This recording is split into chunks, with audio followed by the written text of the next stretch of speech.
In the name of the Father, and of the Son, and of the Holy Spirit. Amen. Dear brethren, this Sunday is a call to the blessings. We are going to ask God to be taken into His kingdom among the blessed persons.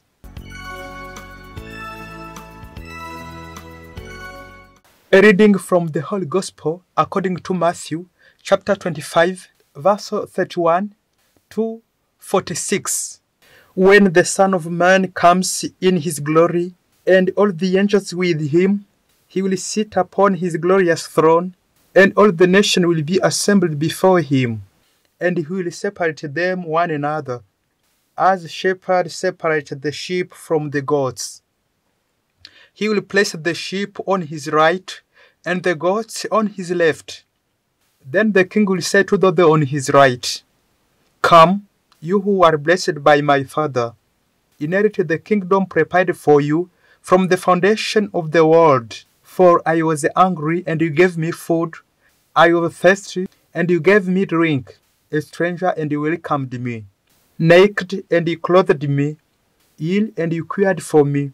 In prison, and you visited me." Then the righteous will answer Him and say, "Lord, when did you see you hungry and feed you, or thirsty and give you drink? When did we see you a stranger and welcome you, or naked and clothe you? When did you see ill or in prison and visit you?" And the King will say to them in reply, "Amen. I say to you, whatever you did for one of those least brothers of mine, you did for me." Then He will say to those on His left, "Depart from me, you accursed, into the eternal fire prepared for the devil and his angels. For I was hungry, and you gave me no food. I was thirsty, and you gave me no drink. A stranger, and you gave me no welcome. Naked, and you gave me no clothing, and you did not care for me."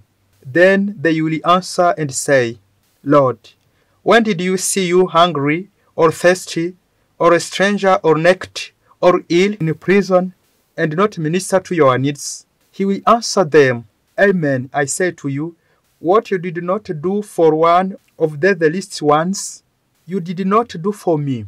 And these will go off to eternal punishment, but the righteous to eternal life. The Gospel of the Lord.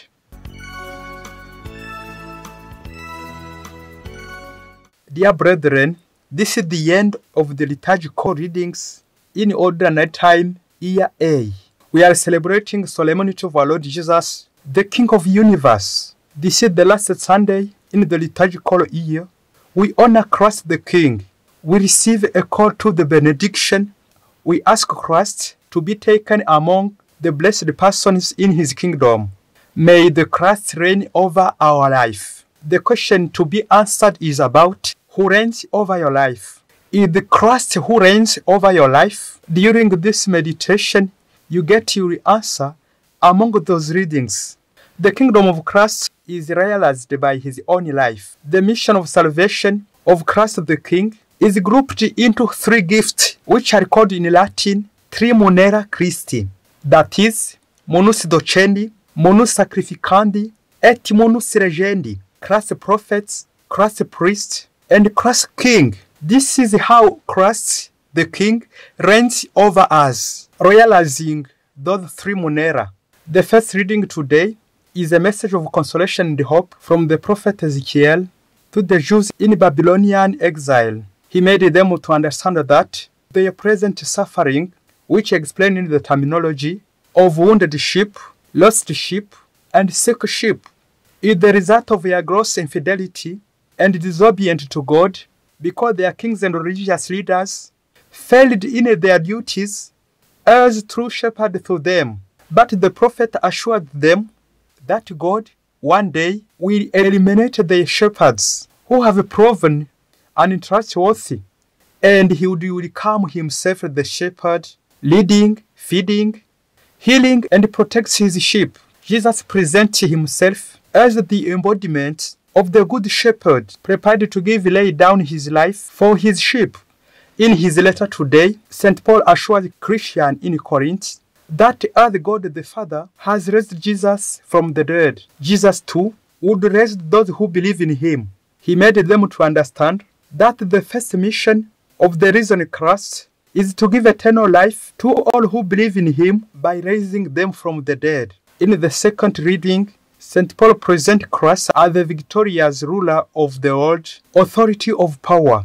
The mission of Christ the King is to save the humankind. In the Gospel today, Matthew helps us to understand that Jesus is the one King who lives forever. His kingdom is without end. That is the Christ only who reigns over our life. Matthew presents this passage as a surprise to his audience. He simply suggests that the judgment of God will come as a huge surprise to all. For those who think that friendship with God depends on the amount of faith they have, how often one prays and fasts and attends masses and religious gatherings and pay tithes, Matthew says simply that the criterion of the true friendship with God is the service of charity to the wounded sheep.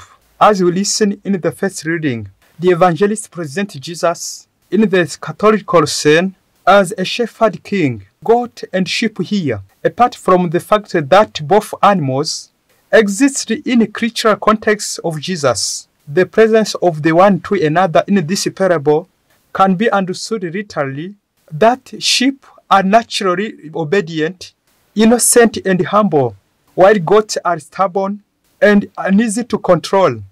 And again, to place one at the right and another to the left, respond to the general perception of the time we are. The left hand is seen as odd and often suggests negativity, while the right hand is associated with fortune and blessings. How Christ can reign over us. Now, examine in our daily life if we are at the right hand or at the left hand in our service towards our brothers and sisters. One day, two Christians took a trip to a Muslim country. They were trading. At that time, the Muslims were in conflict with Christians.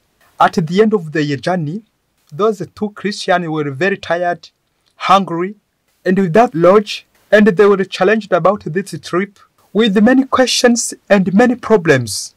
How can we find food, drink, lodge in this Muslim country while we are Christians? And we know that if we show that we are Christians, surely we are going to be killed. What can we do? They asked themselves. Now let us try and see the results. We know that it is possible to be killed. And so they went to the Muslim house and knocked. When they entered into the house of this man, they started their presentation, each one another. The first begins, I am a Christian. Now the second was fear to be killed, and he said, I am a Muslim like you.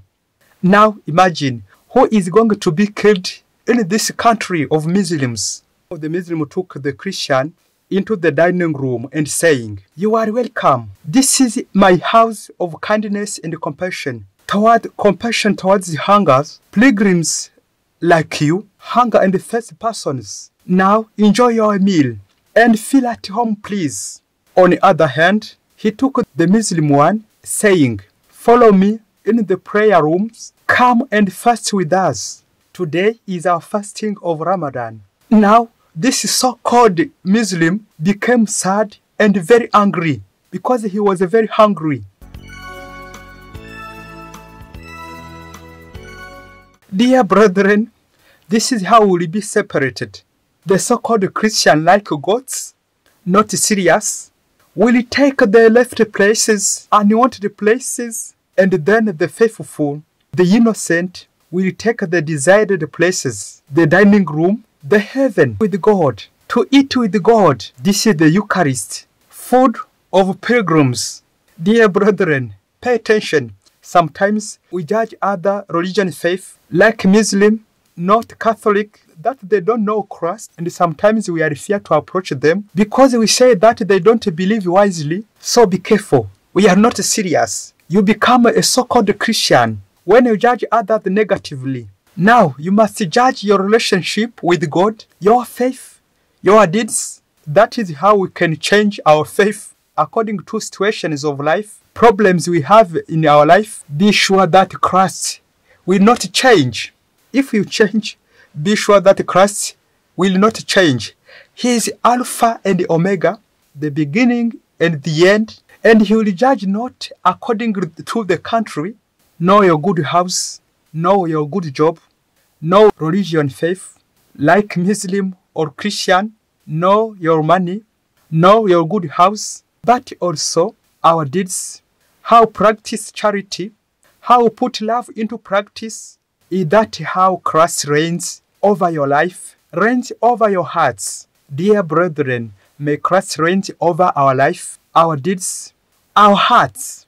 You are blessed. May the Lord bless you, the Father and the Son and the Holy Spirit. Amen. Father Masumbuko Ladislas from Cyangugu Diocese,